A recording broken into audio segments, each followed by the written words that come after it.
Hola, ¿qué tal? Buenas noches. Comenzamos la semana con el veto presidencial a la ley de usurpaciones sobre la mesa. Las observaciones presidenciales no fueron vistas con buenos ojos por la oposición, desde donde señalan que ahora desconfían del oficialismo y que este le habría dado en el gusto al Partido Comunista. El corazón de la discusión se centrará en la llamada autotutela y en definir si en Chile existen tomas que sean violentas y otras que no. La derecha ya anunció que rechazará el veto, pero desde el gobierno esta mañana el ministro Elizalde, secretario general de la presidencia, replicó con fuerza. Aquí comienza Tiempos Violentos.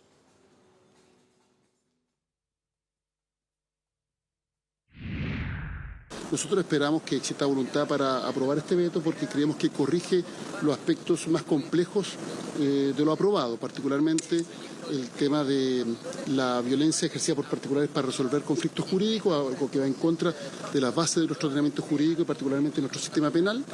En ese sentido nos parece que se tiene que restablecer el principio que son las policías y los tribunales los que restablecen el imperio del derecho, estando el monopolio legítimo de la fuerza radicada en el Estado en el marco del ordenamiento jurídico.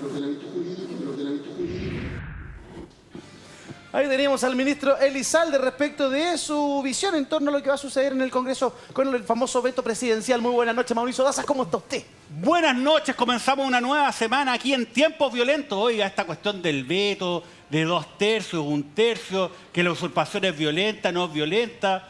Oiga, un enredo gigantesco. Bueno, nosotros vamos a tratar de aclarar esto del veto presidencial a la ley de usurpaciones esta noche acá en Tiempo Violento, en Tiempo de Asa. Además vamos a hablar de otros temas, así que atento con el programa de hoy, que viene muy bueno. ¿Qué le parece a nuestros invitados la confianza que tenía el ministro Elizalde cuando emite aquella declaración? Comenzamos con Juan Carlos González, secretario general de Evópoli.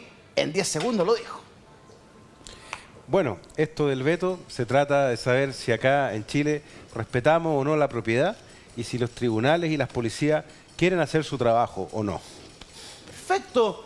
Y con segundos de sobra, si respetamos o no la propiedad, lo que nos plantea desde Evópoli Juan Carlos González. La misma pregunta para la secretaria nacional de la Democracia Cristiana, Cecilia Valdés. Cecilia, gusto verla. Adelante. Bueno, yo creo que el veto presidencial vino a ocupar un lugar que es necesario ocupar. Pero de ahí a pasar a poner tantas trabas, yo creo que el gobierno se está equivocando en algunas cosas. Uy, ¿en qué cosas se está equivocando el gobierno? Lo vamos a estar conversando con Cecilia, con nuestros invitados de hoy. Tantas trabas plantea Cecilia. Rodrigo Rettig, abogado del Partido Liberal. Muy buenas noches, Rodrigo. 10 segundos para usted también. Muy buenas noches a todas las personas que están en la casa, a los panelistas. Una legítima herramienta presidencial establecida en el artículo 73 de la Constitución para evitar zonas de riesgo que este proyecto de ley viene a instalar. Impecable, Rodrigo Rettig. Además, hay más declaraciones, impresiones, reacciones. Tenemos al diputado Miguel Mellado, que plantea lo siguiente. Miren, el gobierno de Boric está haciendo exactamente lo mismo que el gobierno de Allende, no respetando a los otros poderes del Estado. Y el respeto a los poderes del Estado es porque la ley de usurpaciones que salió por amplia mayoría, ¿cierto?, la está desdibujando con el veto. Relajan esa medida de usurpación violenta porque sacan que los niñitos, ¿cierto?, poco menos que accidentalmente botaron los cercos, robaron la madera, pasaron por donde no debían, etc. Mire, y además de eso, le colocan una usurpación pacífica. Pero si no existe la usurpación pacífica, me violentan mi... Dos conceptos. El gobierno del presidente Boric está haciendo lo mismo que Allende y luego habla de usurpaciones pacíficas o usurpaciones no violentas, que es otra de las cosas que vamos a tocar esta noche. Juan Carlos, ¿coincides con el diputado Mellado, que además es de la zona, de la Araucanía, que el presidente Allende está haciendo lo mismo que el presidente Boric está haciendo lo mismo que el presidente Allende? La verdad, honestamente, ese símil no lo entiendo bien, ¿ya? Yo creo que este proyecto tiene su contenido propio, sin necesidad de compararlo con otras cosas. El proyecto desnuda varias realidades, ¿ya? Una primera realidad es que efectivamente hay campamentos y tomas en Chile y que hay que hacer algo con eso. En segundo lugar, que esto se instala muchas veces en predios que son privados, ¿no? Y en tercer lugar, que algunos de estos tomas están siendo utilizadas por bandas que venden los cupos, tienen segundas y terceras viviendas, hay un montón de esas cosas. Pero lo otro que desnuda es que los tribunales simplemente, con la legislación anterior, no hicieron su trabajo. Incluso hubo un fallo, si no me equivoco, de la Corte de Apelaciones de Valparaíso, que dijo el dueño del predio tiene que buscarle una solución junto con el Estado a las personas que están ahí instaladas a la mala. Entonces, yo creo que esto es una respuesta a una realidad de algo que no está bien solucionado en ninguno de sus aspectos. Cecilia, ¿qué te parecen las declaraciones del diputado Mellado? El presidente Boric está haciendo lo mismo que el presidente Allende. No, eso es una caricatura que no viene al caso y que debería argumentar de otra forma, pero lo que sí creo es que este veto, una de las cosas que hace que no está, porque lo primero que quería hacer el veto era atacar, ¿cierto? Estar ahí omitiendo el tema de la defensa privilegiada, que yo creo que es razonable porque no cualquiera puede dispararle a cualquiera, ¿cierto? Eso es facultad más bien del Estado, de las policías.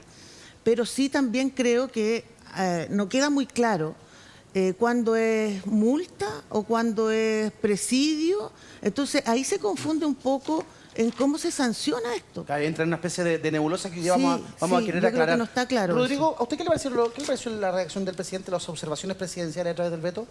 ¿Dedito para arriba, dedito para abajo? ¿Le gusta, no le gusta? Dedo para arriba, absolutamente. ¿A todas las indicaciones, a todos los detalles de la normativa? Sí, son tres principalmente, pero antes de poder, y ahí me La vamos imagino a que explicar con Mauricio va a Mauricio, explicarla, lo que dice el diputado Mellado es total y absolutamente responsable. Equiparar lo que hizo el Salvador Allende, en donde el Poder Judicial señaló exhaustivamente cuáles habían sido los elementos que no había respetado el presidente Allende en su oportunidad, lejos están de la legitimidad que tiene utilizar una herramienta que está en la Constitución Política de la República en el artículo 73 y que data de la Constitución de 1833. El veto presidencial está desde la Constitución de 1833 en la legislación nacional. En consecuencia, me parece que lo que ha dicho el diputado Mellado es total y absolutamente responsable. Y el principal veto o el principal elemento de aquellos que el presidente Boric envía para que se revise por parte del Congreso dice relación con la autotutela o legítima defensa privilegiada. Sí. En un lenguaje fácil, estimados auditores que están en la casa, lo que intenta hacer el gobierno es evitar que se produzcan escalamientos en la atención que incluso lleven a la autotutela, es decir, que las personas se agarren a balazos en un predio.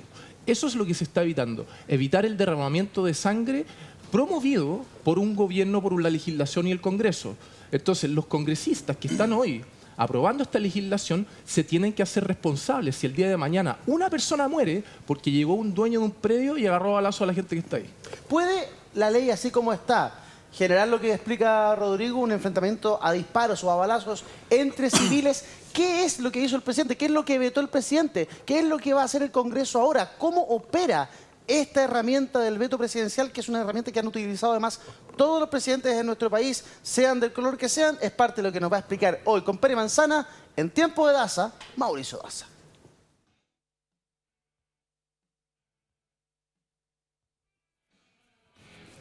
Bueno, vamos a analizar de qué se trata la ley de usurpaciones y el veto presidencial que se ha ingresado al Congreso y que pretende modificar y alterar esta ley. Lo primero que tenemos que ver es cuál es el contenido de la ley que salió del Congreso. Y para eso tenemos la siguiente imagen.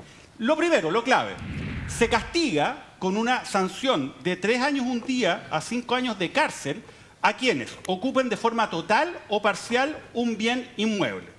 Este inmueble puede ser público o también privado. Esta ocupación puede ser ya sea permanente, o sea, con el ánimo de estar en el lugar indefinidamente, o solamente transitoria, por ejemplo, para ir y dormir una noche en un predio X. Además, esto se puede concretar con intimidación o violencia en las personas o con fuerza en las cosas. Y además se puede ejecutar ya sea en contra del dueño, pero también en contra del poseedor o tenedor. Por ejemplo, una persona que está ocupando pacíficamente un inmueble porque es arrendatario o porque un familiar, un amigo, se lo facilitó legítimamente para que pudiese ocupar ese lugar. Y además, también se incluye la hipótesis en la cual la persona que está poseyendo legítimamente este inmueble, ya sea dueño, arrendatario o que se lo entregaron por parte de su dueño para poder ocuparlo legítimamente, se va del inmueble y cuando vuelve, fíjese, hay gente que está en el lugar y repele esta ocupación. Esto se castiga hoy día con la sanción de multa, no se castiga con cárcel.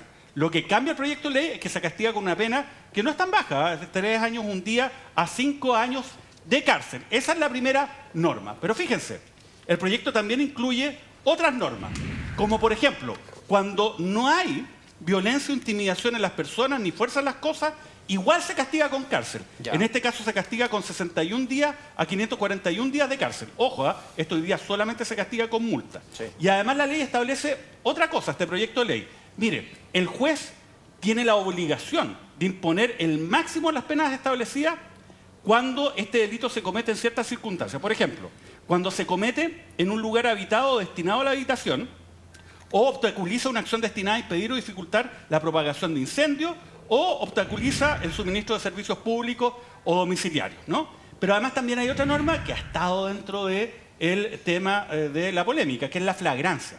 Se considera que el delito está en flagrancia mientras subsista la ocupación del inmueble o la usurpación de derechos. ¿Qué significa la flagrancia? Significa en la práctica que tanto las policías como la ciudadanía puede repeler este delito sin necesidad de una orden judicial previa durante todo el periodo de la flagrancia. La flagrancia, por regla general, son 12 horas desde que se cometa el delito. Acá no.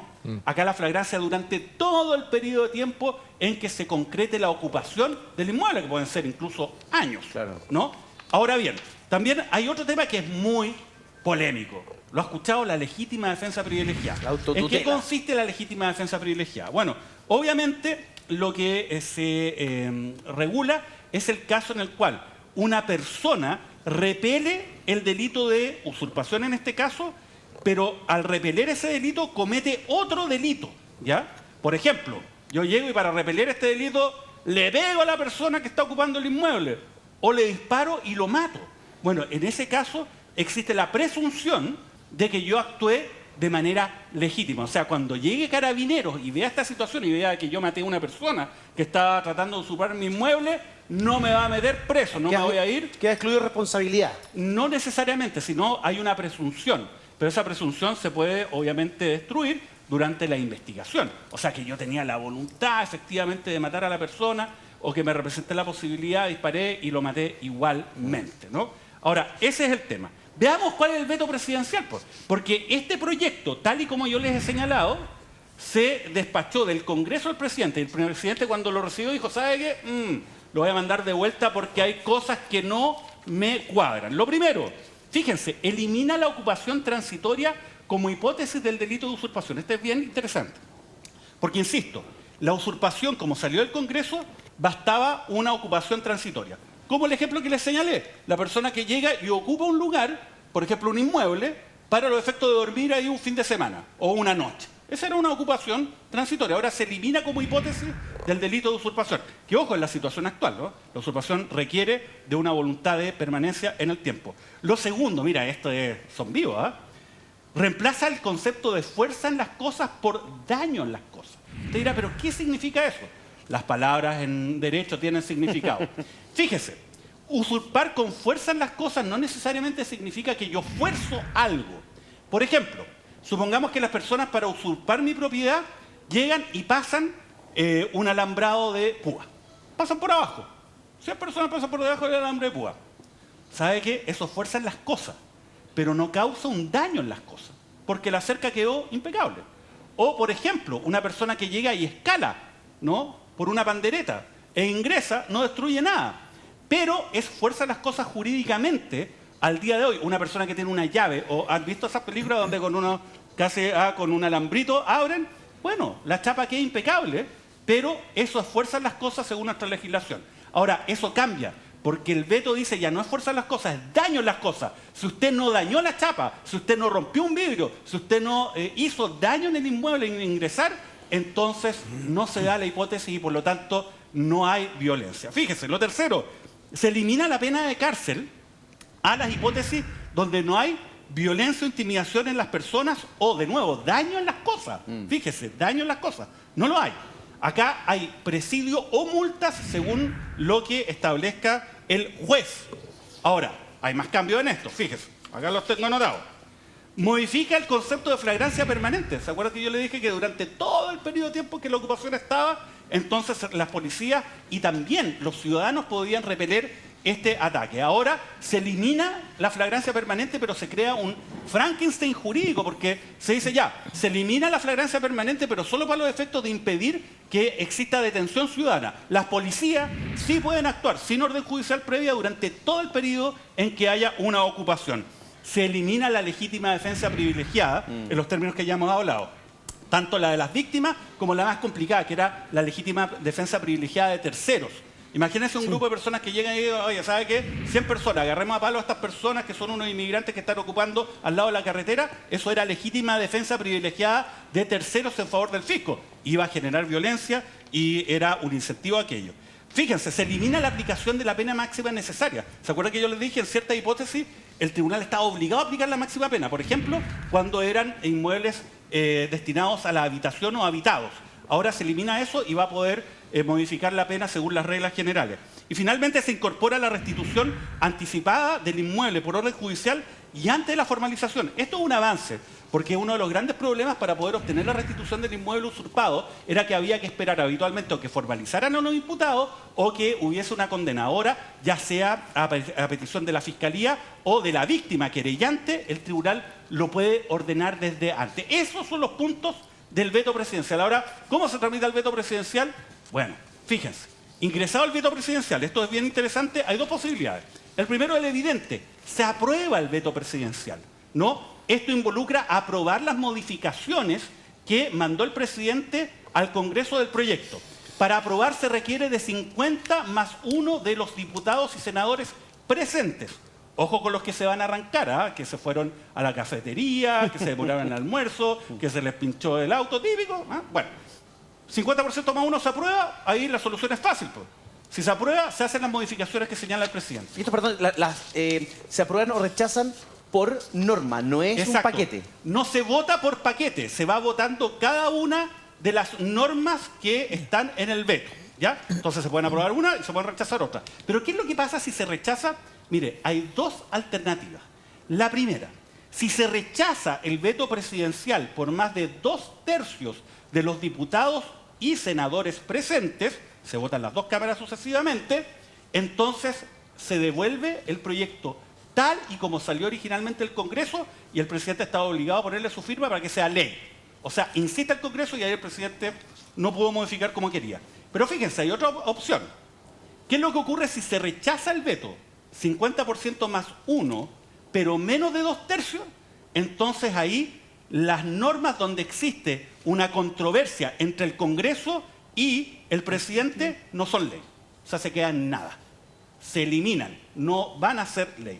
Esa es la situación que vamos a observar dentro de las próximas semanas, diría, probablemente los próximos días, respecto de la votación del veto presidencial en la ley de usurpaciones, que obviamente va a traer polémica y vamos a ver si van a estar todos los diputados presentes, todos los senadores presentes y cómo finalmente se va a votar cada una de estas modificaciones que está planteando el presidente de la República respecto de la ley de usurpaciones. Gracias, Mauricio, por la explicación de lo que viene, ¿cierto? De cómo es el trámite, qué es lo que se requiere. Y aquí uno empieza a entender por qué la que uno cree que se usa solo para el fútbol aparece en la política también.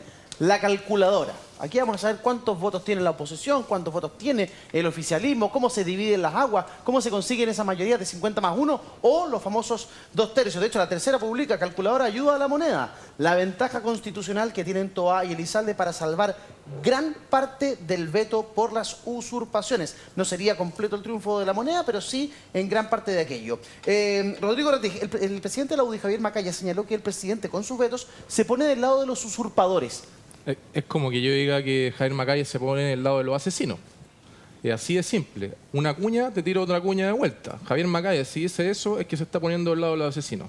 Con lo anterior, ni lo que estoy diciendo yo es correcto, ni lo que dice él es correcto. Hay una extensa zona gris que hay que recorrer para intentar dilucidar lo anterior. Lo que se explicó profundamente por Mauricio está muy bien y yo quisiera profundizar en que la gente pudiera comprender qué es la legítima defensa. Sí. Cuando una persona comete un delito, existen las eximentes de responsabilidad penal. Por ejemplo, el menor de 18 años. Si un menor de 18 años está eximido por regla general de responsabilidad penal, el loco o demente es otro que está eximido. Si una persona loca o demente comete un delito, está eximida de responsabilidad penal. Y la otra es la legítima defensa, que requiere 3 requisitos. La legítima defensa, por regla general, la va a tener que probar el imputado, el presunto delincuente. Oiga, a mí me atacaron y yo por eso apliqué la legítima defensa. Ejemplo perfecto y clásico, cuando una persona escala la muralla de la casa y yo estoy ahí en la terraza con mi familia, yo puedo matarlo y la ley va a presumir que concurren los requisitos de la legítima defensa. Cuando es privilegiada, Sí. como en el caso de que el que salta y yo estoy ahí con mi familia y lo mato, el legislador va a presumir que están los requisitos, es lo que se está produciendo en el contexto de las usurpaciones. Entonces, un predio que está desde hace un año y medio tomado por las personas que sea, va a poder llegar el propietario de ese terreno, poder disparar y el legislador va a decir, se presume que esa persona actuó en legítima defensa. Es decir, se presume que fue atacado, por ejemplo, cuando nunca fue atacado. ¿Me explico? Sí, perfecto. En consecuencia, el proyecto de ley viene a resolver ese gran punto y con esto termino. Hay una gran virtud del proyecto de ley, que es lo que explicaba Mauricio. Se mantiene la flagrancia permanente. En consecuencia, ahora una persona que es propietaria de un terreno va a poder pedirle al Ministerio Público que inicie una investigación al respecto y que se formalice en el más corto plazo, porque el legislador entiende que va a haber una flagrancia y también la policía va a poder ir a detener a esas personas, lo que no ocurre hoy. Hablemos de ese punto en particular, Juan Carlos. Tú eres un dirigente de oposición y aquí en distintos personeros, autoridades, parlamentarios y dirigentes han señalado que efectivamente esa flagrancia, ¿cierto?, constante para cualquier persona, para civiles o para policías, era algo difícil podía ser problemático, puede generar enfrentamiento entre civiles. Y el presidente incluyó un veto que dice, ok, la flagrancia continúa, pero solo para el actuar de las policías, no para los ciudadanos. ¿Es un punto aceptable por la oposición? Eso que plantea el presidente, ese veto en particular, ¿lo van a votar a favor? Mira, yo primero quisiera aclarar un par de cosas. No es lo mismo legítima defensa que autotutela, ¿ya? No es lo mismo. La autotutela ocurre cuando no hay un sistema jurídico, primero, ¿ya? Aquí la legítima defensa está regulada y tiene un elemento que yo creo que Mauricio lo iba a mencionar, que es la proporcionalidad. Aquí no dice en ninguna parte que porque entró una persona yo la puedo agarrar a balazo y no me pasa nada. Eso no es real. Es que Juan Carlos no entiende Eso el no es proyecto de real. ley. Porque lo que justamente la legítima defensa privilegiada va a aplicar es que se va a entender que la proporcionalidad Sí, existió. pero- y va a tener que ser el familiar Pero de la se persona muerta la que va a tener que probar se de que no presume y hay un existía. procedimiento, una investigación igual, y además Pero se tiene que invierte evitar la de carga de la dónde sacó prueba. el arma. Se invierte la Si es que carga de la utiliza prueba. el arma, tiene que tener permiso para utilizarla Sí. en ese momento y tenerla en ese lugar. ¿Ya? Así que eso tampoco es cierto que va a haber guerrilla para esta cosa. Esas son, Pero podría darse son- que una persona que tiene un arma legítimamente inscrita la utilice para pero recuperar eso- un terreno. Eso lo puede hacer hoy día también. ¿Ya? Pero Eso si lo puede hacer hoy si día. el delito no está en flagrancia, no lo puede hacer. Bueno, la flagrancia hoy día dura... Y 12 de horas. hecho, normalmente la legítima defensa tiene que ver con una situación de flagrancia que aquí se quiere llevar. ¿Por qué se pone extensa? Porque hay personas que tienen predios o tienen propiedades, en fin, que no las habitan directamente o que no están bajo su supervisión permanentemente. Entonces, se encuentra ahí y encuentra esta situación. La flagrancia lo mejor que le permite es acudir inmediatamente a la policía y no esperar un decreto judicial para poder regular esa situación rápidamente. Entonces el veto presidencial lo podrían aprobar, porque la flagrancia se mantiene para que la policía actúe. Entonces, si yo vuelvo, Depende de no sé, cómo a mi se- segunda depende vivienda, está de cómo tomada, se- puedo ir a Carabineros. Depende de cómo se trate esto, porque en el fondo aquí hay toda una negociación política detrás, una negociación jurídica también, de qué se entiende, porque además hay dos temas. El tema del daño se divide entre 40 UTM o menor de 40 UTM. ¿Quién va a estar midiendo una calculadora de cuánto midió el metro de alambre de púa que cortaron? Es decir, son cosas realmente ridículas. Y lo tercero es saber si efectivamente, cuando se entrega todo esto a los tribunales, cuál va a ser la actitud de los tribunales con esta normativa tan amplia. Hay un tema también de decir, ¿va a ser efectivamente esto? Y esto, no olvidémonos, acuérdense que el que propuso esta normativa y que ha dirigido esto es Felipe Kast, Sí. que es un senador de mi partido Sí. y que es de la Araucanía. Así es. Acá no estamos pensando tanto en la toma de allá de Caldera, ¿no? En la toma VIP de Caldera. Estamos pensando en los sitios que están ocupados En la Araucanía. en la Araucanía. O sea, se está legislando a nivel nacional por para un tema verdaderos puntual de la delincuentes. Araucanía. No, pero esa es la hipótesis a la que hay que llegar, porque esa es la más difícil. Y ojo Esa que es la esa- que no se ha podido solucionar. Todas las otras son solucionables. Si con fuerza pública hay un tribunal responsable, usted puede hoy día solucionar cualquier ocupación. Las que son difíciles son las de la macrozona. Veamos qué dijo el senador Felipe Casta, escuchémoslo. Más de 3 años de trabajo con las víctimas, que solo pedían tener tranquilidad de poder vivir en paz. Con ellos, con las víctimas, hicimos la ley de usurpaciones. Con ellos, con las víctimas, logramos aprobarla en el Senado primero y después en la Cámara de Diputados. ¿Y qué hizo el presidente Boric? Al igual como con los indultos, se puso del lado de los delincuentes y no de las familias que quieren vivir en paz. El veto del presidente Boric no solamente es una falta de respeto contra la soberanía del Congreso, y es verdad que aunque tiene las atribuciones, está pasando por encima de una atribución que legítimamente tenía el Congreso, que era aprobar la ley de usurpaciones. ¿Y qué es lo que hizo? Cambió la pena de usurpaciones con pena de cárcel por una simple multa, en el caso de lo que él llama una usurpación no violenta. Las leyes son forma y fondo, o forma y el corazón de la ley. Los vetos presidenciales, voy al tiro de conciencia, pero Rodrigo, los vetos presidenciales que ha incorporado el presidente Boric, ¿atentan contra el corazón de la ley? No, no atentan. Felipe Kast es muy discreto para analizar seguridad pública. Es un populista de manual, Felipe Kast, respecto a materia de seguridad pública. Y esto lo puedo fundar y dar 10 puntos argumentativos de por qué es así. Cuando Felipe Kast dice, se pone del lado de los delincuentes, yo le replico que usted se pone, señor Felipe Kast, del lado de los eventuales homicidas que van a ir a matar a la gente que está usurpando. Porque si usted no mejora la técnica legislativa en materia de la legítima defensa privilegiada, si se produce un muerto, usted está del lado del homicida. Evidentemente, como yo soy un político responsable, no diría esa cuña. Y por tanto, lo que yo le pido a usted, señor Felipe Kast, es que tampoco diga cuñas para poder ganarse un titular que no tiene ningún sentido. Lo que está haciendo el gobierno de Chile es tratar de minimizar o eliminar zonas de riesgo en que personas inocentes pueden morir porque el populismo penal trató de equiparar una situación a que se permita una legítima defensa privilegiada. Y aquí reitero lo que dije a Juan Carlos. La legítima defensa privilegiada implica que se va a presumir de que la agresión ilegítima se produjo. Es decir, llega el dueño del predio, se mete al predio usurpado, viene una persona a conversar, le mete un balazo y la ley se va a poner del lado de esa persona, del dueño del predio, presumiendo que la persona que se acercó a conversar vino con un palo y le quería pegar y lo quería matar.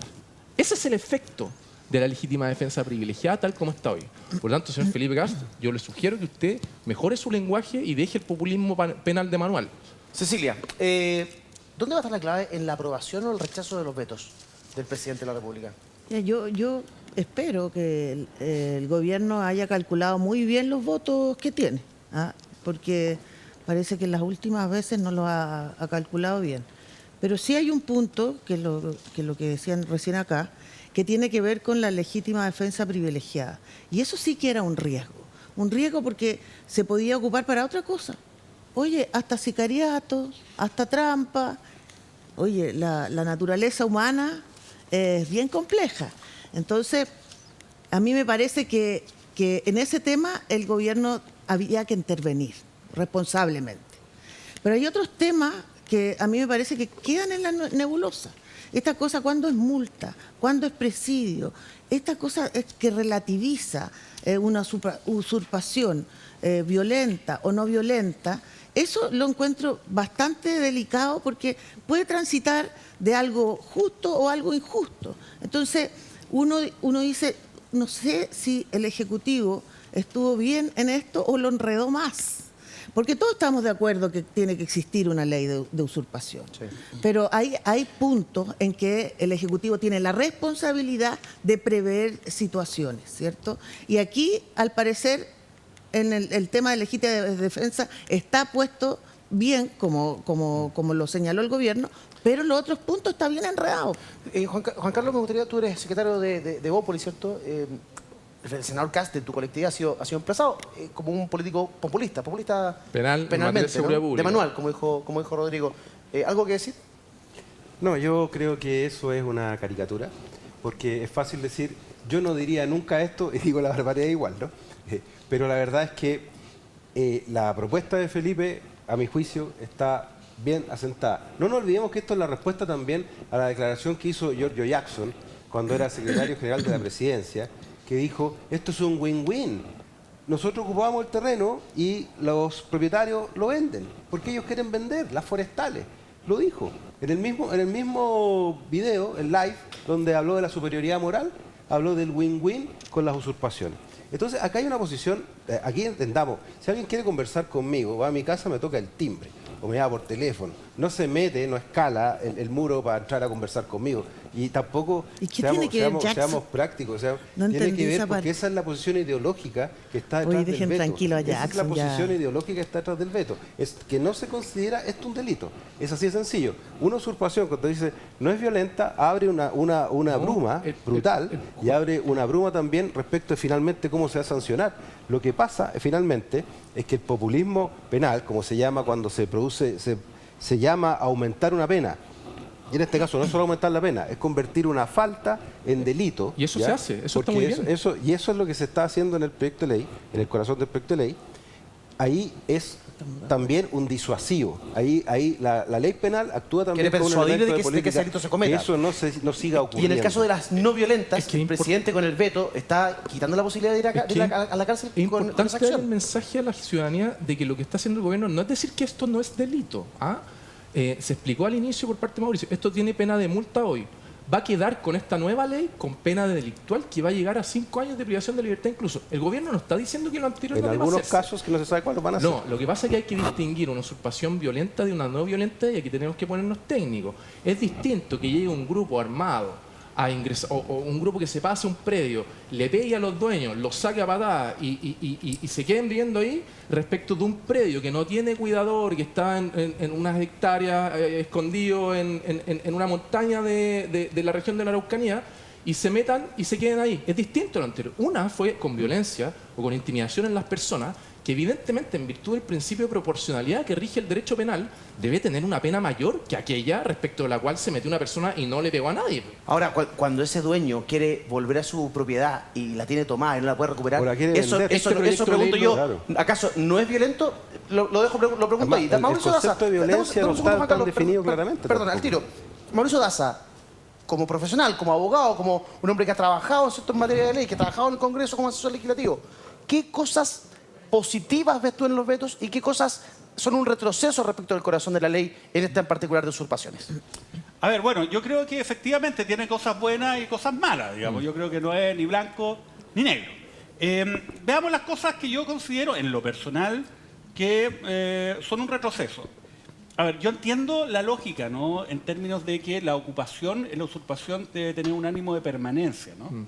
Sin embargo, yo creo que eliminar el elemento transitorio también deja impune algunas hipótesis donde se puede, digamos, irrumpir violentamente en un predio, aun cuando el objetivo sea no ocuparlo permanentemente, sino pasar una noche o un fin de semana, ¿no? O sea, ese también es un tema. Yo creo que eliminar todas las hipótesis de la ocupación transitoria, insisto, no un grupo de personas que se quedan ahí y se instalan a vivir, sino un grupo de personas que se instalan en el lugar para pasar la noche, el fin de semana, etcétera. Creo que esto último también, a lo menos en las hipótesis violentas, ¿no?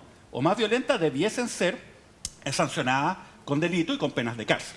Lo segundo, esta cuchufleta, ¿no? De cambiar fuerza en las cosas por daño en las cosas, yo creo que da cuenta también que hay como una indecisión. Es tratar de quedar bien con Dios y con el diablo. Porque en el fondo, con esto, ¿qué es lo que se pretende? Lo que se pretende es no criminalizar las tomas. O sea, esa es la verdad, ¿no? Ese es el famoso guiño al Partido Comunista del que se habla, ¿no? Claro, porque en el fondo, imagínese, daño en las cosas. O sea, insisto, ya 100 personas se toman un predio, ¿no? Pero pasan una pandereta, no causan ningún daño en la pandereta. Y entonces, Dejamos bueno, no está limpiecito. dentro de esta hipótesis, ¿no? Es un poco absurdo. O Sí, predios absurdo. que están abiertos, ¿no? Que uno pasa levantando un alambrito, me imagino predios rurales. Incluso predios urbanos, ¿no? Donde uno pasa la pandereta, puede haber una ventana abierta, ¿no? Y bueno, y no se causa ningún daño, pero tradicionalmente eso sería considerado fuerza en las cosas, ¿no? Y sería un tipo de robo, por ejemplo, agravado. Bueno, la verdad es que yo creo que no tiene mucho sentido y creo también de que no establecer como delito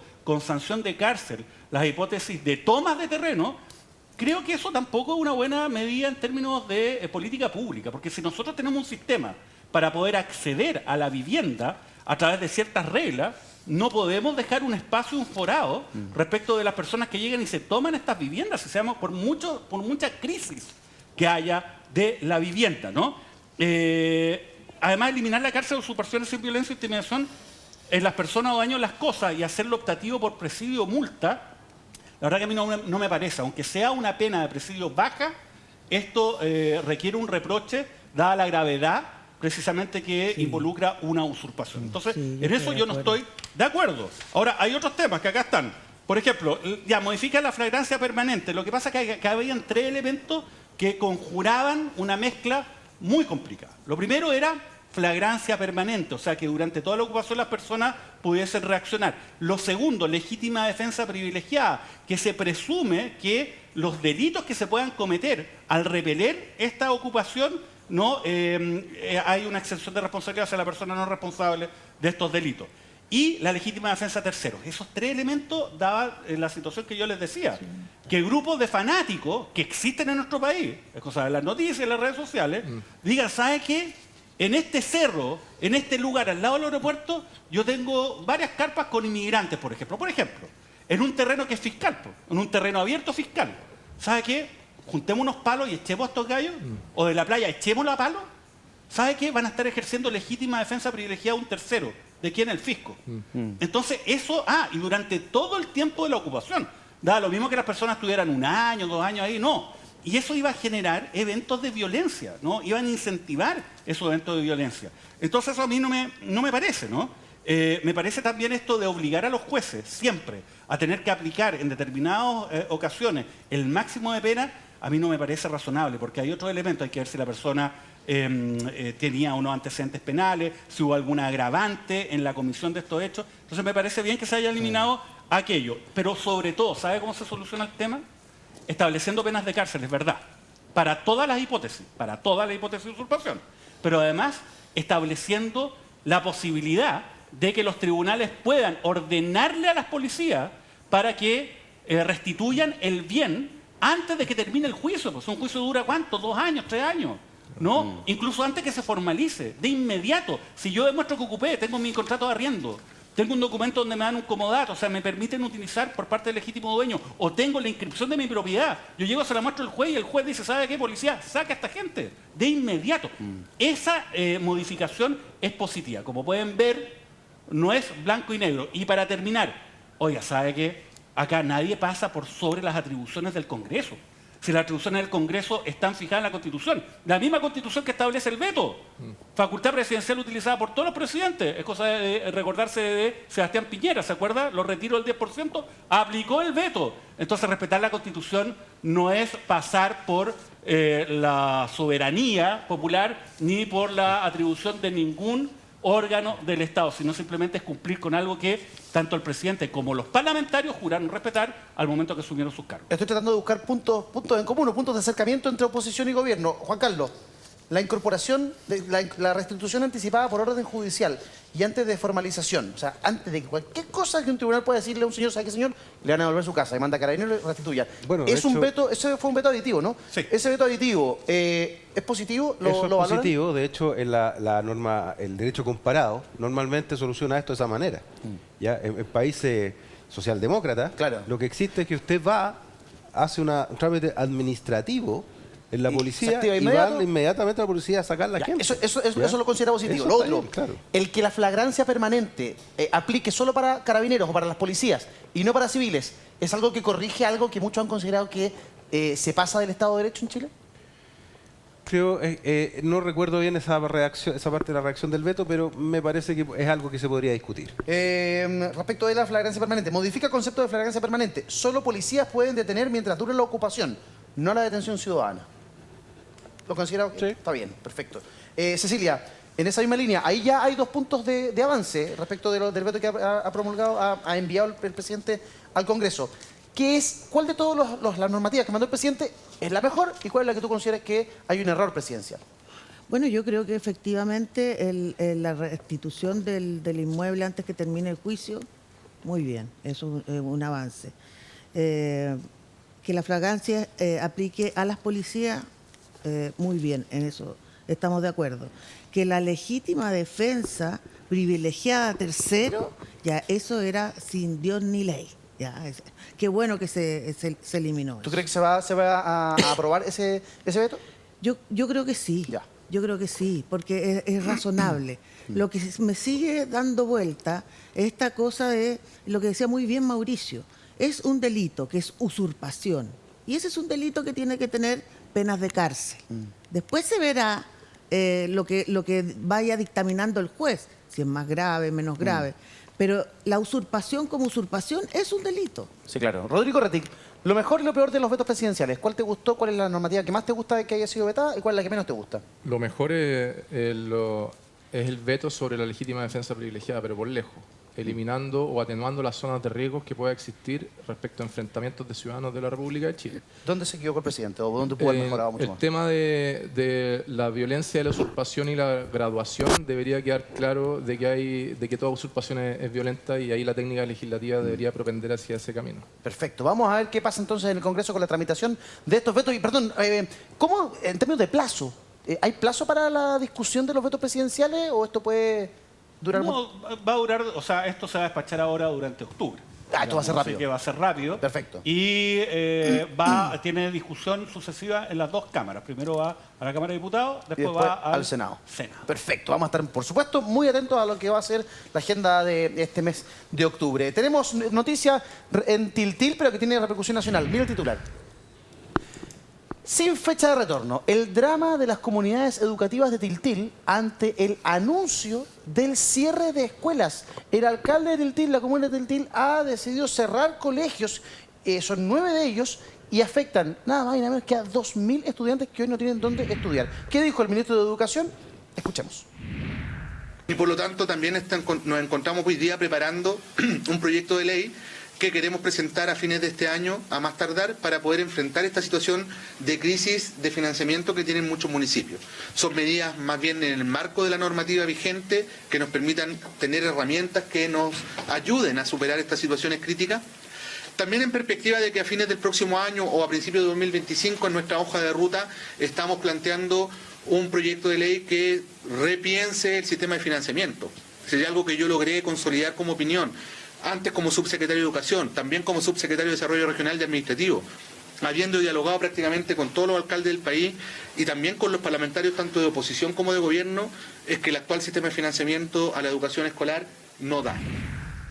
Ahí tenemos al ministro de Educación señalando que durante este año la educación en aquellos establecimientos va a estar garantizada a través de distintas medidas. ¿Qué es lo que pasó acá? El alcalde Luis Valenzuela, que es el alcalde de Tiltil, del Partido Revolución Democrática, ha suspendido, ha cancelado, ha cerrado los 9 colegios de la comuna. ¿Por qué?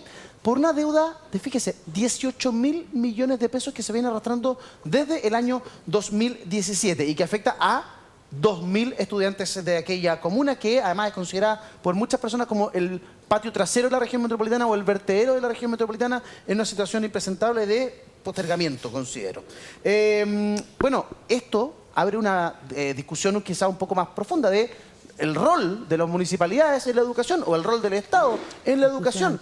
¿Qué pasaría si otros alcaldes con situaciones igual de precarias o más precarias que la de Tiltil deciden hacer lo mismo? Vamos a tener cierres masivos de colegios. ¿El Estado se puede hacer cargo de un problema tan grande como este? Cecilia, abro contigo. Mira, yo creo que acordémonos que desde cuando se municipalizó la educación, que arrastramos este problema. No solo este problema, sino que además la deuda histórica de los profesores. Y ningún gobierno ha sido capaz de resolverlo.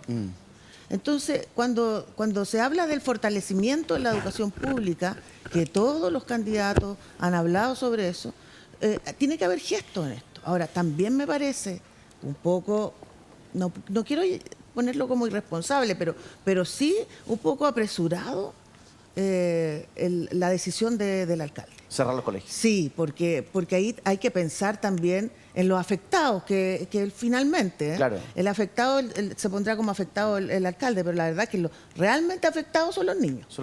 Fíjate que los profesores no cobraban sueldo o no cobraban su sueldo de manera íntegra hace muchísimo tiempo. Y el alcalde dice que las clases, los colegios podrían seguir abiertos, pero no depende de él, sino que depende de quienes no están recibiendo su sueldo. O sea, ¿alguien quiere trabajar gratis? No, nadie, no corresponde. Sin embargo, no tiene el dinero para poder cubrir las necesidades de la Corporación Municipal de Desarrollo Social, que es la que financia los Bueno, establecimientos. aquí se pasaron los colegios a las municipalidades Sí, pues. sin ni un peso. Y los municipios han estado en este esfuerzo permanente, algo que no es competencia además de los municipios. Han estado en este esfuerzo permanente de ir tratando de resolver estos problemas y no han podido. Sí, en Chile tenemos, Juan Carlos, municipios muy pobres, muy precarios, con un gran esfuerzo pagan el servicio de la basura, o la cuenta de la luz, del alumbrado público. Pero la verdad es que la realidad municipal es pobre, no es la de las comunas más privilegiadas de la región metropolitana o de las capitales regionales. ¿Qué pasaría si otros alcaldes y alcaldesas toman el ejemplo de alcaldes del TIL? Yo tengo una deuda multimillonaria, no tengo cómo pagar los sueldos, se cierran los colegios. ¿El Estado se puede hacer cargo de ese problema hoy día? Mire, este es un problema de 20 millones de dólares. ¿Ya? A mí me asombra que no haya habido voluntad política de distintos organismos para solucionar este tema. ¿Ya? No sé, no es tanto dinero si uno lo lleva a las magnitudes que se manejan en distintas cosas. No quiero politizar la discusión. ¿Tú crees que aquí hay algo detrás? Yo creo que aquí faltó gestión. ¿Ya? Ahora, esto no es un hecho aislado. Lo que pasa es que normalmente no se sabe, pero pasa en muchos municipios. Me acuerdo perfectamente, en Ancud pasó lo mismo. En Ancud se le debían 4 o 5 meses de sueldo a los profesores y la solución que dio el ministerio fue autorizarle un leaseback, el Ministerio de Hacienda, para autorizarle un leaseback para que pudiera vender sus propias propiedades para financiar las deudas previsionales y los sueldos de los profesores. Entonces, y por otro lado, le damos gratuidad en la educación superior a jóvenes que entran a la Universidad de Chile, a la Universidad Católica, que puedan a tener sueldos súper altos que permitirían devolver esos recursos y sin embargo eso es gratis. Entonces, ¿por qué esos recursos mejor no se ponen acá, que es donde se produce de verdad la equidad en la primera infancia? ¿Pero siempre a través de los municipios, Juan Carlos? No sé, mira, yo creo que el otro sistema, el de los servicios de educación, tampoco ha funcionado. Y el de la tómbola tampoco ha funcionado. Aquí tenemos una deuda como país gigantesca y de todos los sectores políticos, todos. Todos estamos embetunados con la deuda que tenemos con la educación, particularmente la educación básica.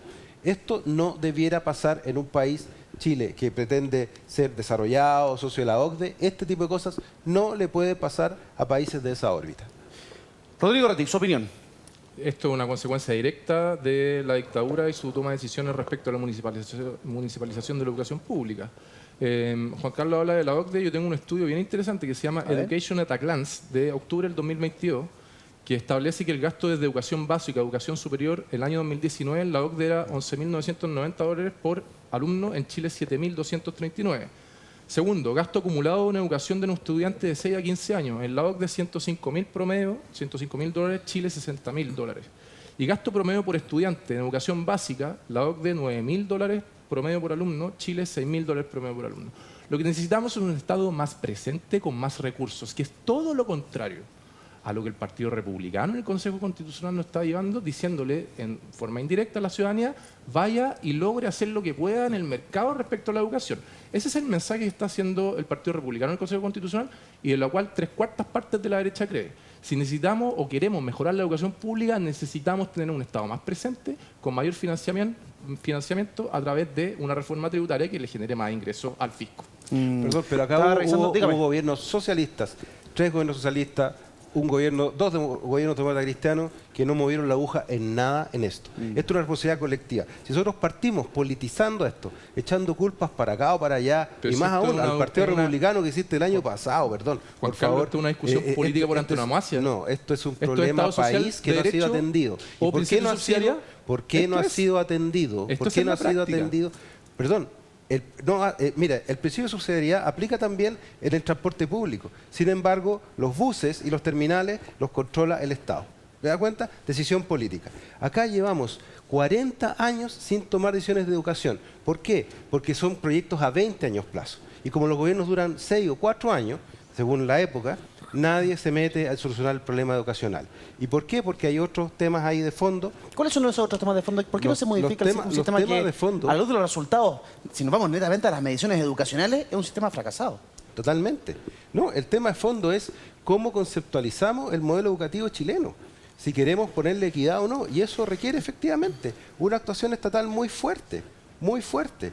Y eso desde la primera época, el momento en que se pueden nivelar las competencias, los niveles de conocimiento, el desarrollo cerebral, alimenticio de un niño es en su infancia. Ya no cuando entró a la universidad, porque a la universidad ya simplemente no llegó ese niño.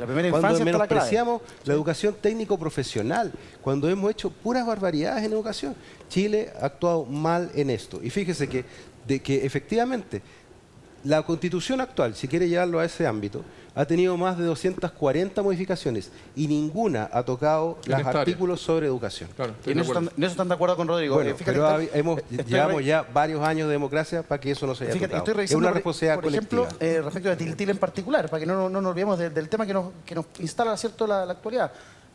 Antes estuvo la alcaldesa Eva Aburto, que era UDI, ¿cierto?, hasta el año 2021. Anteriormente estuvo el RN independiente Nelson Orellana. Entonces, y hoy día está el alcalde de Valenzuela, que es de Revolución Democrática, y el problema lo tiene actualmente Y los él, pero republicanos le pero quieren esto cortar el es, ni financiamiento. mandrá que el mago administra tanta pobreza. Y los republicanos le quieren cortar financiamiento a través de la eliminación de las contribuciones en la Constitución. Eso es lo que el impacto real de los republicanos en el Consejo Constitucional. Cecilia Valdés. Sí, mira, no nos podemos olvidar que este es un sistema heredado, ¿ya? Heredado desde la dictadura, implantado. Sí, pero ha pasado muchos Está años bien, de implantado. transición y después democracia Entonces, en cuando, que no se cuando cambió. queremos cambiar este sistema, hablemos en serio entonces. ¿Qué es lo que hay que hacer aquí cuando hablan, no, menos Estado? Porque si no, aquí el negocio lo va a tener el Estado. Ese es como el miedo aquí el Estado tiene que verse fortalecido la educación pública. Si no podemos dejar abandonados a niños y familias que no pueden escoger, ¿sí? Porque aquí no hay libertad para escoger, aunque mucho se hable de la libertad. El que no puede pagar un colegio privado va al colegio que es público, pero ese colegio público tiene que estar con la implementación, que sea de calidad la educación, y ese es el sistema que hay que cambiar. Ya, pero hoy día tenemos, Cecilia, un gobierno que nació, ¿cierto?, cuyos dirigentes nacieron en la movilización estudiantil. Ahí los conocimos. Y uno habría creído, mirando el futuro con la bola de cristal que hablamos el otro día, que uno diría, bueno, si esos jóvenes llegan algún día al gobierno, la educación va a ser lo número uno. Van a transformar la educación chilena. Hoy día yo no veo que este sea el tema central. Yo veo que hoy día lo tenemos en la pauta del programa porque hemos querido ser, justos con la gente de Tiltil que está viviendo un drama, pero la verdad es que uno ve que educación en este gobierno no va a pasar mucho. Bueno, y el derecho a educación, lo que está planteando aquí mi amigo abogado, el derecho a la educación en la Constitución. O sea, volvemos al mismo tema. Claro. ¿Por qué se quiere negar el origen de los problemas? Porque así nunca vamos a ir a las soluciones de fondo. Esto es un derecho social, que es un derecho humano, que no puede quedar al arbitrio del mercado. Lo anterior no significa que los privados no puedan proveer de educación, sino que el Estado debe garantizar fuertemente que lo que está ocurriendo en Tiltil no ocurra. Hoy día con esta Constitución no se puede. Tuvimos la posibilidad de cambiarla, pero por nuestros propios errores se rechazó. ¿Se puede, Juan Carlos? Sí, se puede. Sí, se puede. Totalmente. ¿Hay espacio para eso en la derecha? Totalmente, por supuesto. Con una glosa ley de presupuesto usted soluciona esto. Lo que pasa es que tener la voluntad de destinarle 20 millones de dólares, sacarlo tal vez de la Universidad Católica, ¿no?, y llevarlo sí a los liceos. Claro, y sabiendo que los réditos de eso no los voy a disfrutar yo como conglomerado gobernando, lo va a hacer otro. Gobernar responsablemente. Quizás quién va a hacer. Lo que decía Pedro Aguirre Cerda, eso es lo que hay que hacer. Mauricio Daza lo noto muy silente, amigo Sí, mío. hay dos temas, ¿no? Uno, cuál es la estructura, el modelo que tenemos para poder entregar educación. El otro es el volumen de recursos que compromete el Estado con dicha finalidad, ¿no? Y en este sentido yo creo que hay que ser equilibrados, ¿no? Corresponde de que los particulares puedan mantener estos colegios, más del 50% de la matrícula, ojo, son colegios subvencionados, particulares subvencionados. Y por otro lado, digamos, hay que fortalecer obviamente la educación pública, ¿no? Y eso requiere más recursos, pero también una fórmula que sea distinta y que precisamente conciba la educación como un derecho garantizado, ¿no? Y irnos un poco de la teoría del voucher, donde cada alumno finalmente es una unidad económica que es gestionada por muchos de estos colegios con una precaria fiscalización, ojo, ¿no?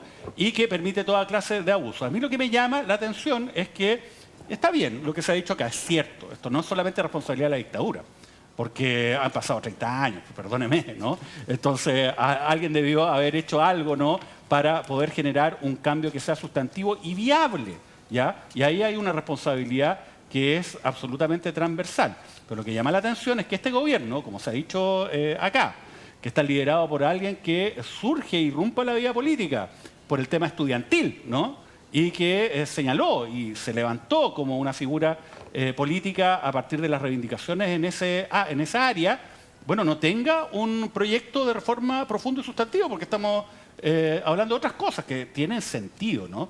El tema de la reforma tributaria, bueno, tiene sentido, porque con eso uno puede obtener recursos, entre otras cosas, para mejorar la educación. Pero ojo, no solamente el problema es plata, como dije, sino también es el modelo. Y en ese sentido parece que no hay grandes cambios, ¿no? Y eso es lo que uno echa de menos. Fíjense, ayer fue el debate presidencial en Argentina, ¿no? Que están a puerta de una elección presidencial clave para su futuro. Fíjense, uno de los grandes temas fue educación. Y Chile fue mencionado constantemente. O sea, Chile fue nombrado como nunca en un debate presidencial. Y no por un tema de relaciones exteriores, sino porque se ocupaba el modelo del voucher como un mal ejemplo de lo que puede ocurrir cuando se mercantiliza en extremo lo que es un derecho social. Insisto, los privados deben tener su espacio. El Estado debe fiscalizarlo de una manera eficaz, cosa que hoy día no ocurre, pero también hay que reforzar la educación pública para quienes no tienen la posibilidad de acceder a la particular, ni siquiera la particular subvencionada. Y simplemente modificando glosas, ¿tú crees que se puede mejorar o cambiar la situación, Juan Carlos? Cuando usted puede, en el fondo, transferir más recursos para esos fines, o al Fondo Común Municipal, hacerle un suplemento extraordinario, es decir, están los fondos de desarrollo regional, están los fondos de apoyo regional, es decir, y está el Tesoro Público, es decir, hay un montón de elementos que permiten transferir recursos para estas ¿Pero tú cosas. tocarías el modelo? ¿Tocarías el modelo? Por supuesto. Por ejemplo, solo le voy a dar un plata. ejemplo concreto. En el caso de las subvenciones, por ejemplo, ocurre que la subvención se paga según la cantidad de niños matriculados y asistentes que haya. Sin embargo, al profesor hay que pagarle el sueldo igual. La luz y el agua hay que pagarle igual. Es decir, todos los gastos permanentes del colegio no van a bajar porque van menos niños. Claro. Entonces, por lo tanto, ahí claramente hay una falla en el modelo y además creo que el modelo de jornada escolar completa hay que también revisarlo. Porque ¿qué está pasando? Que muchos alumnos están perdiendo escolaridad porque no hay disponibilidad o tienen que terminan en la tómbola en un colegio que les queda muy lejos, cuando perfectamente un colegio que les queda más cerca podría tener una jornada de tarde y una jornada de mañana, porque la infraestructura no da, porque la jornada escolar completa al final se ocupa para actividades extraprogramáticas, ¿no? Y ciertamente revisar qué pasa con el profesorado, si faltan profesores, qué pasó con las escuelas normales que construyeron este país. Veamos qué pasa. O sea, el modelo hay que intervenirlo y hay que estudiarlo, claramente. Oye, vamos a cambiar de tema, vamos a revisar lo que sucedió el día sábado. Hubo marcha a favor del presidente, una concentración, una reunión de personas a favor del presidente de la República y también hubo otra que era como una contrarrespuesta a esta marcha a favor, la marcha en contra del presidente Gabriel Boric. Habló el presidente ahí en La Moneda, a eso de las 12 del día, en un soleado día sábado. Escuchemos. Hay algo en Chile, en el carácter social de la política, que está muy naturalizado. A los diarios tradicionales, a los analistas tradicionales, a muchos políticos les parece absolutamente normal y natural, y está bien que así sea, que un presidente de la República vaya permanentemente a foros con grandes empresarios, en grandes salones del sector oriente de Santiago, y está bien, como presidente uno tiene que ir a esos lugares y conversar con todos. Pero sin embargo, a esa misma gente le parece escandaloso que un presidente de la República o que un ministro de Estado participe junto al pueblo en una marcha. Ahí estaba el presidente de la República, eso de mediodía, cuando sale, ¿cierto?, del Palacio de la Moneda y conversa con los cerca de 2.000 asistentes. Dicen que eso, algunos dijeron 1.000, otros dijeron 3.000. Se habla de 2.000 asistentes. Y las imágenes que estábamos revisando, gentileza de Ana Balón, ¿cierto?, parte del equipo que cariñosamente estuvo ahí y nuestro Ari querido compartió imágenes con todos ustedes a esta hora de la noche. Ahí están las imágenes del Ari. En esta manifestación que se dio en un día soleado, ¿cierto? Una mañana tranquila en el entorno, ¿cierto?, del Palacio de la Moneda. Como contracara hubo otra marcha, ¿cierto?, que se convocó en el Plaza de la Aviación, ahí en Providencia, y que convocó a mucho menos personas, hay que decirlo. A eso de las 12:30 del día habían 30 personas en esa otra marcha, ahí en la Plaza de la Aviación. Y el presidente sale, ¿cierto?, y critica, bueno, un poquito la hegemonía de los medios, los columnistas, la cosa mediática que se da en torno, que fue uno de los motivos por el cual nace esta marcha. Nosotros conversamos con la persona que organiza la marcha, ¿cierto?, que estaba ahí en el escenario con el presidente. Y ella dice, nosotros queremos salir a hacer frente a la mentira, como a lo que está instalado en los medios, y habla de una cosa genérica que es difícil de evaluar. ¿Cómo? Con Gabriela Cortés, muchas gracias también. Con Gabriela Cortés conversamos el otro día y ella además descartaba cualquier posibilidad de financiamiento estatal. Yo le pregunté, bueno, ¿quién financia esto? ¿Quién convoca? ¿Hay alguna coordinación con la moneda? No. Y dijo que además iba a transparentar todo aquello.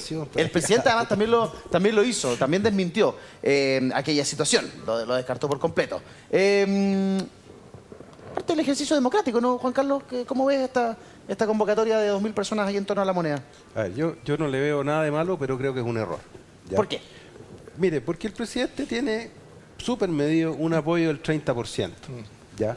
Y durísimo. ¿Ah? El presidente puede hoy día, no sé, hacer cualquier cosa y el 30% no se mueve, ¿ya? Segundo lugar, porque polariza. Cuando él habla de los medios tradicionales, los no tradicionales, francamente establece una situación de crítica a la prensa, que además es conocida, su mala relación con la prensa que está instalada ahí en la moneda, ¿no? Todo eso es súper sabido, que él no los saluda, no conversa con ellos. Entonces, y la prensa cumple un rol muy importante, que es informar y transparentar las cosas que ocurren. Entonces, si esta marcha tenía por objetivo decir, apoyamos al presidente más allá de lo que diga la prensa, me parece que es muy malo para un Estado de Derecho democrático. Yo creo que es un error. Además, creo que él no necesita hacer... Él es presidente de todos los chilenos porque lo eligió democráticamente la mayoría de los chilenos. Y con eso basta. ¿Ya? Si queremos llevarlo a las matemáticas o demostraciones de fuerza, están las encuestas, tiene un 30% duro. Esto no sirve de nada, sobre todo cuando además se organiza otra marcha en contra del presidente. Esto es lo que pasa cuando se confunde el habitar un cargo con el ser el presidente. Él es el presidente y todos le debemos respeto y debemos considerar su alta magistratura. Claro. Este tipo de cosas no ayudan en ese sentido. Claro, ahora él no fue la moneda ni el presidente quien convoca a esta concentración. De hecho, él contó ahí que le habían solicitado un escenario a la moneda y que ellos dijeron que no. Oye, ¿nos prestan un escenario? No hay escenario. Y la gente se reía. Ahí está la otra marcha en contra del presidente Boric. Esos son más de 30 personas. Más tarde se diluyó rápido. Habían unas 100 personas, 200 personas podrían ser. Ya eso de las 12:30, como decía yo, eran 30 o 40, pero poca gente. Y además se trasladaron, pero estaba cercado todo para que no hubiera ningún problema de seguridad. Porque claro, dos una a favor, otra en contra, se juntan. Podría quedar un poco la escoba. ¿Cómo ves tú, Cecilia, esta reunión y que el presidente vaya y que explique, ¿cierto? O cuente lo que dijo? Mira, a mí lo que me parece insólito es que estemos discutiendo este tema. O sea, perdón, pero yo creo que hay hartos temas más interesantes. Si alguien quiere manifestarse en favor del presidente, bien, y si el presidente lo quiere salir a saludar, qué bien, porque es su estilo además. Tiene un estilo distinto al otro presidente. Y yo la verdad es que lejos de juzgar esas cosas, es interesante ver lo que provoca. Ahora, si es por ver encuestas, bueno, un presidente sentado en su escritorio viendo todo el día encuestas y no saludando a nadie, no juntándose con la gente, bien. Ahora, la crítica a la prensa, yo creo que tiene un tema de fondo también. Pues. Si aquí en Chile, ¿quiénes son los que manejan los grandes consorcios financieros? Son los que manejan el periodismo en este país, los medios. Y eso también debería estar preocupándose el nuevo texto constitucional, por favor, que exista un poquito más de neutralidad. Entonces, y también hay una crítica de fondo que yo la comparto. O sea, yo claramente la comparto. Yo creo que no es la crítica al periodista o a la prensa. A pesar de que el presidente ha tenido varios entreveros con la prensa, con los periodistas. Sí, pues a uno de repente le da rabia que me molesten tanto. A mí no, pero yo supongo. Pero sí, aquí hay una crítica de fondo. Los grandes consorcios financieros de este país administran medios de comunicación importantes. TVN no es de ningún consorcio financiero. Influyentes. El CIPER tampoco. Ya, pero me voy a agarrar de esto al tiro porque debo decir de que el presidente Boric habla mucho de esto. Habla mucho de esto. Sí. Pero hace re poco por esto. ¿Sabe por qué? Porque es súper sencillo el presidente de la República. Entonces él puede decir, por ejemplo, dónde se publicitan las campañas que realiza el gobierno. ¿No? Las campañas de políticas públicas. Claro, y ahí es donde llegan esas lucas, hasta el día de hoy. A los grandes consorcios que él mismo critica, pues. Usted, presidente Boric, quiere apoyar al periodismo independiente, entonces haga que parte de esa torta vaya al periodismo independiente, pues.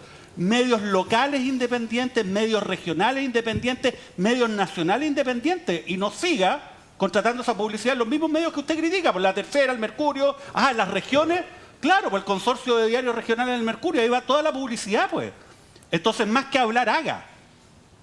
Rodrigo Rettig, lo escucho. Yo estoy de acuerdo con Mauricio. Yo creo que el presidente siendo mi presidente y yo siendo parte de un partido político que es parte del gobierno, yo creo que el presidente en el ajedrez de la toma de decisiones es donde podría mejorar su desempeño. Yo voy a contar una infidencia. La prensa, tuve un programa cuando estaba candidato a consejero, ¿ya?, que me prohibieron dar un dato empírico respecto de la delincuencia. No, tú no puedes decir ese dato, me dijeron. En un canal grande, de los 3 más grandes de Chile. ¿Ya? Tú no puedes dar ese dato. Y yo dije, ¿por qué ese dato empírico del Ministerio del Interior? ¿Por qué no podéis darlo? El día de mañana yo soy presidente, o sea, diputado, que yo no me voy a ir a agarrar con la prensa no obstante ese episodio. Yo voy a saber identificar si me conviene, de acuerdo a mi rol, dar esa batalla o no dar esa batalla, no obstante sea cierto lo que yo dije, ¿me explico? Y ahí está, el presidente podría manejar de mejor forma esa muñeca. Poder ser crítico, pero al mismo tiempo, ¿para qué te vas a agarrar con la prensa? Claro. Si la prensa la necesitamos, ganemos en la cancha de las ideas, no obstante las ideas estén un poco desbalanceadas por la misma prensa, pero convenzamos a la gente por qué las ideas nuestras son mejores. Con esa reflexión nos vamos a una pausa comercial, regresamos de inmediato con más Tiempos Violentos, no se vayan.